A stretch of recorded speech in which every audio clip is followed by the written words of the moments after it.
know good and well that someday there could be a government in power that is shipping its citizens off for disagreements. There are laws on the books now that characterize who might be a terrorist.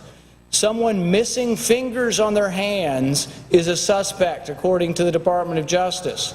Someone who has guns, someone who has ammunition that is weatherproofed, someone who has more than 7 days of food in their house can be considered a potential terrorist.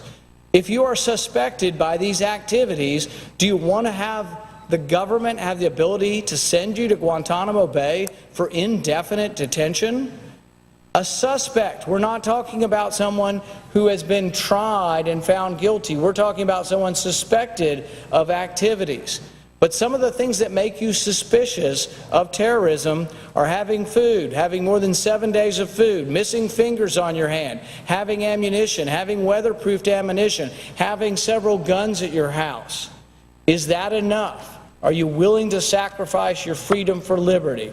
I would argue that we should strike these detainee provisions from this bill because we are giving up our liberty. We are giving up the constitutional right to have due process before we're sent to a prison.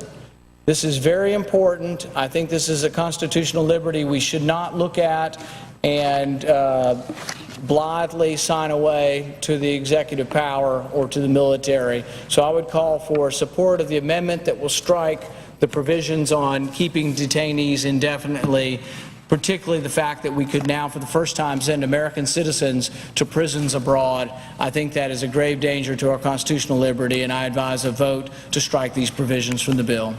Thank you, Mr. President. I yield back my time.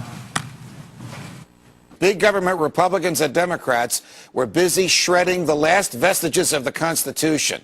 Senators John McCain and Carl Levin want to enact a law that would declare the entire United States of America a battlefield for the military. They're talking about inserting the Army into domestic law enforcement. Senator Lindsey Graham, who supports this bill, says, quote, "The homeland is part of the battlefield, and people can be held without trial, whether an American citizen or not." I guess he hasn't read the Constitution recently. Retired Lieutenant Colonel Douglas Macgregor joins us now. Colonel Macgregor, as always, welcome back to Freedom Watch. Thanks, Judge. I must tell you, I was utterly appalled when I saw this legislation proposed. We didn't learn about it until last night because the committee hearings on it were done in secret, even though the Constitution requires the Congress to do these things in public. And there were no actual hearings, just a bunch of members of the Senate who got together and wrote this thing. And it basically says the president can arrest whoever he wants anywhere in the United States of America and keep them without charging them with a crime, without letting them see a lawyer, without bringing them to a judge for as long as he wants.